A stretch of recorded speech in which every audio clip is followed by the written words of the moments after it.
Assalamu alaikum. This is yet another lesson in our Urdu alphabet series. Our topic today is long vowels. In the last lesson, we looked at the 3 symbols that are used to express short vowel sounds. In this lesson, we'll look at the 7 different long vowel sounds that exist in Urdu. While there are 7 different long vowels in Urdu, they're produced using only 3 Urdu letters. Those 3 lucky letters are alif mad, vow, and ye. So that's choti ye and badi ye. And in a minute, you'll see that there are 2 types of alifs that we're going to use in order to create the long vowel sound So let's dive in. Our first long vowel sound is produced by alif mad. So let's compare a word that begins with alif mad to a word that begins with alif, without the mud.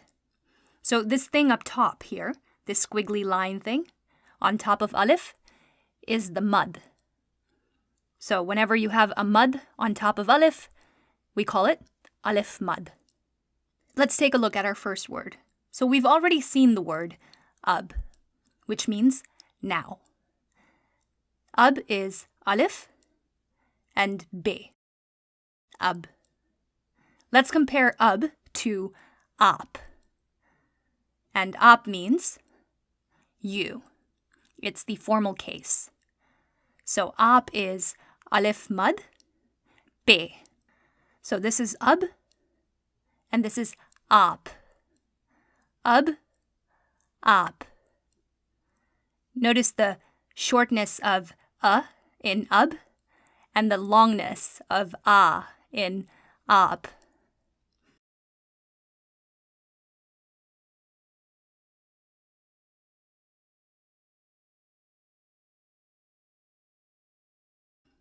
Another word that begins with alif mad is ao. That's alif mad and vow. Ao. And ao means come.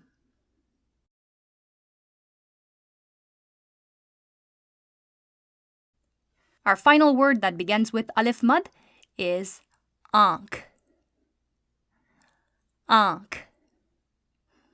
That's alif mad, noon gunna, kaf, and do chashmi hai. Alif mad, noon gunna, kaf, and do chashmi hai. And remember, noon gunna is nasalized, so it's not pronounced as n, as noon is. And when it appears at the end of a word, then you leave off that dot.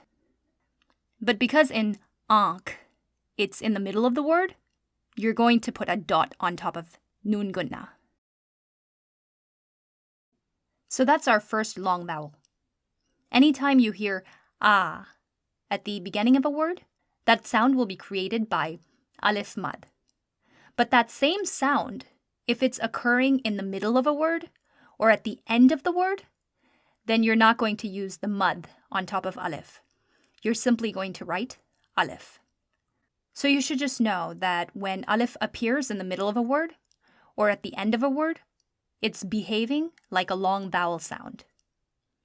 So let's take a look at another word to understand that concept.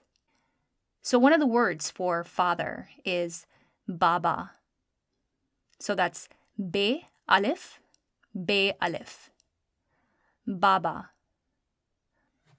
There are 2 long vowels in that word, and they're made by the letters alif. So just a reminder, when you see alif without the mud at the beginning of a word, that means that it's functioning as a short vowel sound. So our 3 short vowel symbols, zir, zabar, and pesh, are always present above or below alif, if it's the first letter in the word. Next is our oo, long vowel sound. So our first example is upar. Whenever the sound oo is at the beginning of a word, as it is in upar, then you'll need the help of alif to produce that sound. So upar is spelled alif, vow, pe, and re. Alif, vow, pe, re.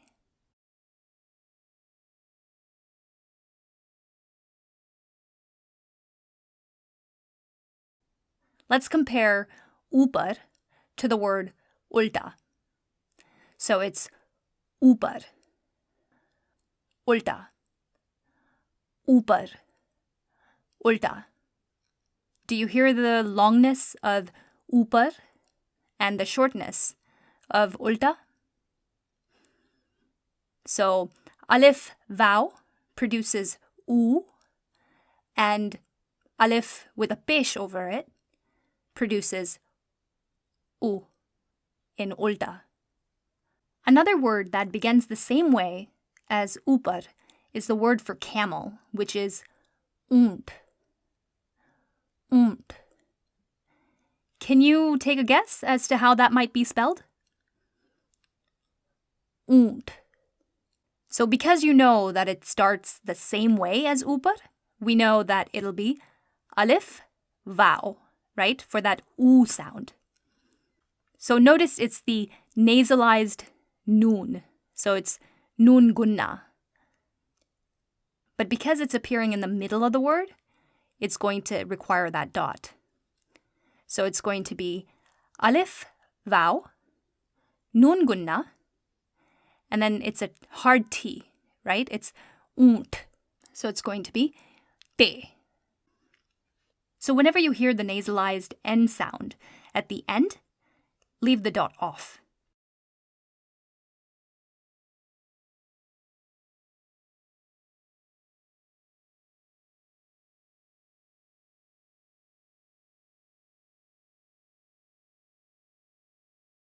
And one more word for the heck of it. Let's go with pool. Pool. How do you think you would spell that? By the way, pool means flower. And here's a hint. Remember how we discussed the aspirated sounds? The p and the p, k. So that aspirated sound is produced by do chashmi hai. So it's going to be pe, do chashmi hai, vow, and lam. Pool. So the long vowel, vow, happens to be the third letter here. That's why it needs to be connected to the previous letter.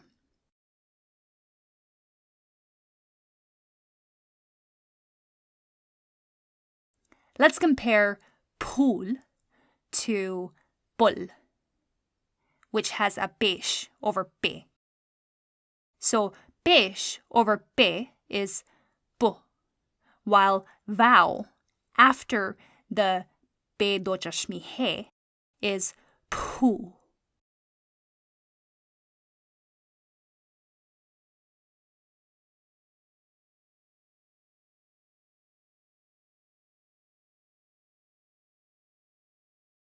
And if it was just pe and vow, then it would be pu.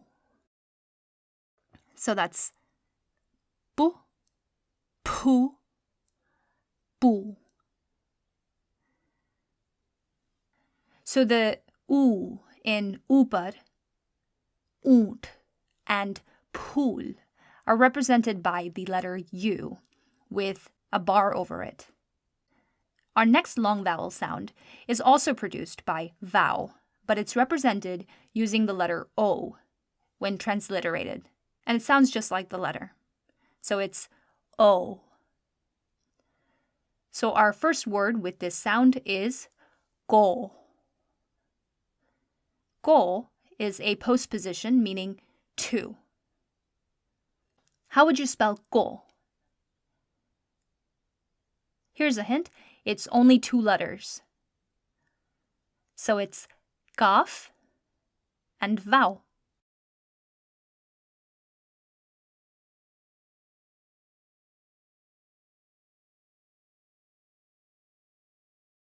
go. Another example is the word sona, which is a verb meaning to sleep. How do you think that might be spelled? So it's spelled seen, vow, noon, and aleph. So we actually have two long vowels in this word. We've got the vow, creating the o sound, and we've got the aleph, creating the a sound. So, na, sona. Sona also happens to mean gold, and it's spelled the same way. And one more while we're at it. The number 2, which is do. So knowing that go is spelled kaf, vow, how do you think do is spelled? It'll be dal and vow. And you'll notice that they don't touch. And we'll go into more detail about which letters connect and which letters don't as we look at each letter.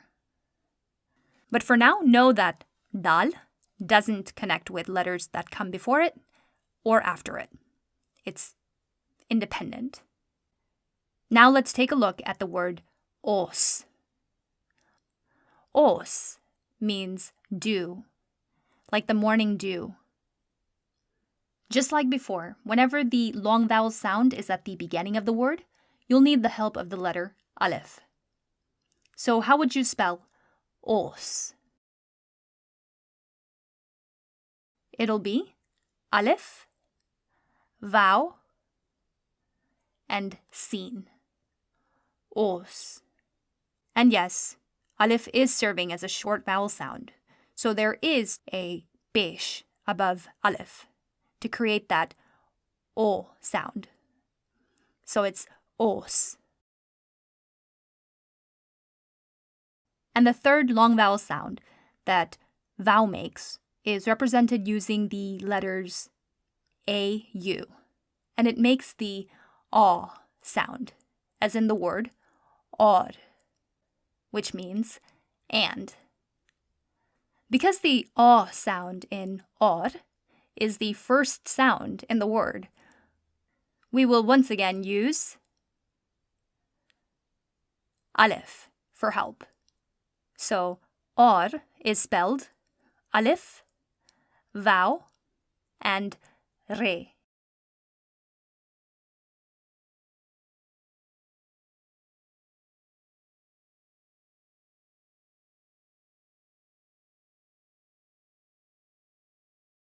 So I was thinking, how do you know when the letter vow is being used as a long vowel or not? Think about that for a second. I'll provide the answer to that at the end. Moving right along, our next set of words use choti ye and badi ye as vowel sounds to produce the e, e, and those three sounds. So let's begin with the e sound, which is produced by choti ye. So let's start with a word where the sound is right at the beginning. The word is iman. Iman. Again, whenever the long vowel sound is at the beginning, we're going to use the letter aleph to help us create that sound. So how would you spell iman? It's spelled aleph, choti ye, mim, aleph, and noon.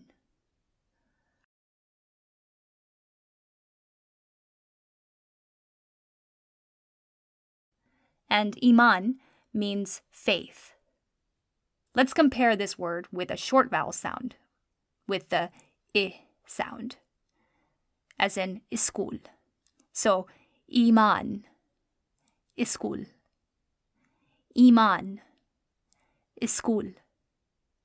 So you've got E and you've got I. You can clearly hear the difference in the length of each sound.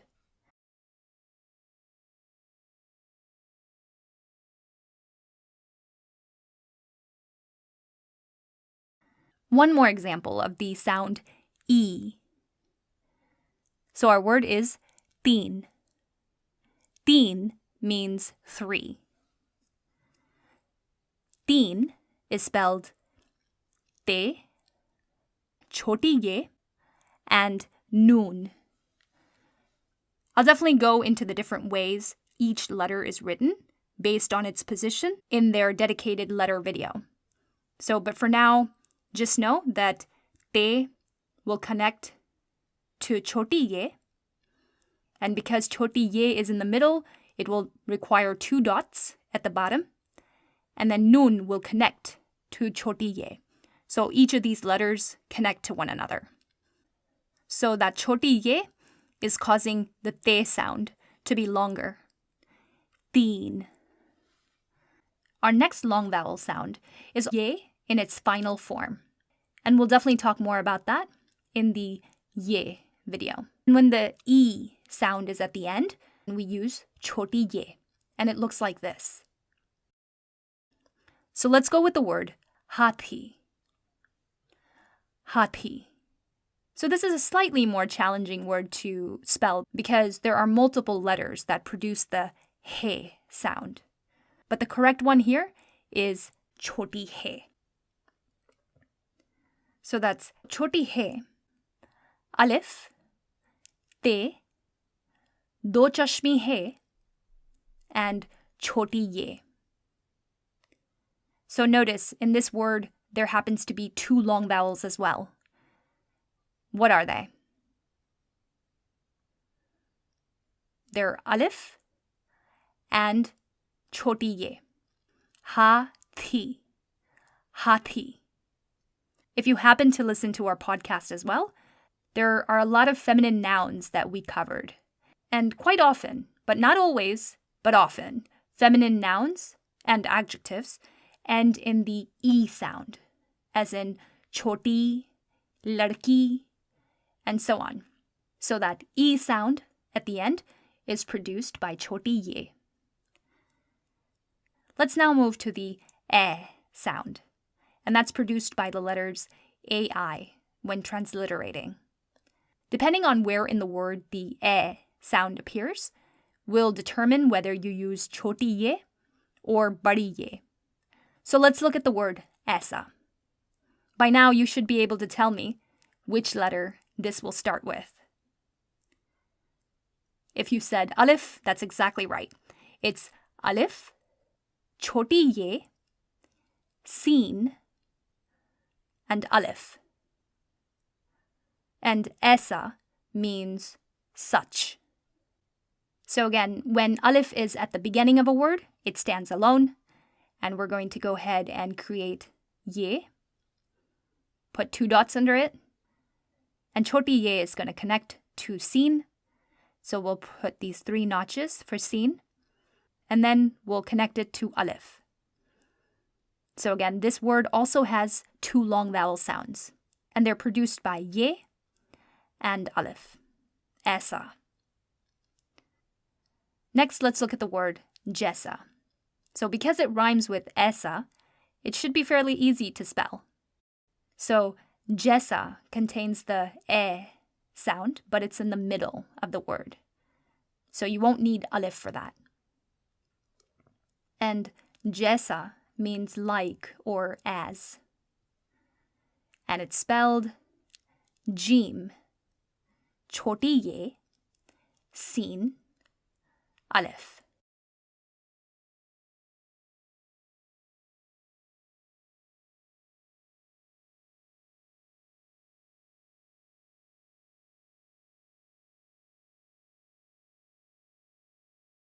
So does that make sense why esa would begin with alif, but jesa begins with jim?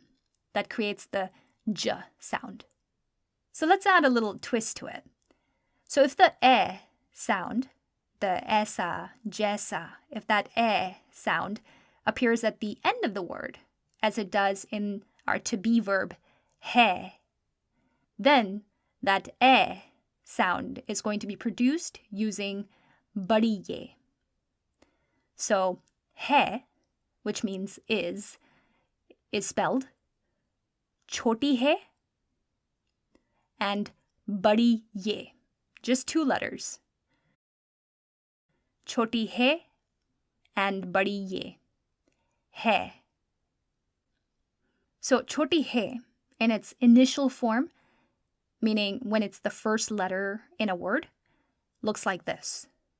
And badi ye looks like this in its final form, meaning when it's the last letter in a word. So choti hai and badi ye spells hai. So the same applies to the a sound. It can be produced by both choti ye and badi ye, depending on where in the word it appears. So let's look at the word ek. Ek means one. So as always, whenever the long vowel appears at the beginning, we use alif. So it's going to be alif, choti ye, and kaf. Alif always stands alone. Choti ye looks like this in its initial form, and it'll connect to kaf like this. Next, we have the a sound at the end of the word, as in the word ladke, which means boys. So if it were singular, it would be ladka, but the plural of ladka, boy, is ladke, boys. And it's spelled lam, re, kaf, and badi ye. So lam, in its initial form, connects to the letter that comes after it. Then we have the hard R sound, re, and re does not connect to anything that comes after it. So we've got lad, then we've got kaf, and badi ye, ladke. Also, if we take the word jaisa, which we saw earlier, and turn it into jaise, we'd simply remove the alif at the end and put in badi ye, jaise. All right, we're done. So since you stuck with me to the end, I will answer that question about vowel. So the question was, how do you know when the letter vowel is being used as a long vowel or as the consonant vowel? So whether it's a long vowel or not. So think about that for a second. So anytime you hear the oo, o, or aw sounds, and you see the letter vowel in that word, then it's functioning as a long vowel. The actual sound that vowel makes when it's functioning as itself, as a consonant, is the v sound. And it's represented by the letter V. So when you hear the v sound, then you know that it's a vowel consonant. When you hear the other 3 sounds, then you know that it's the long vowel. And that goes for all the other long vowels as well. That's why this letter chart is incredibly useful, and I highly recommend that you download it. It's free, and the link is available in the description. Alright, so we are officially at the end. Thank you for sticking with me. As always, let me know how you found the lesson. I'll be sure to have some sort of quiz for both the short and long vowels, so be on the lookout for that. Until next time, Khuda Hafiz.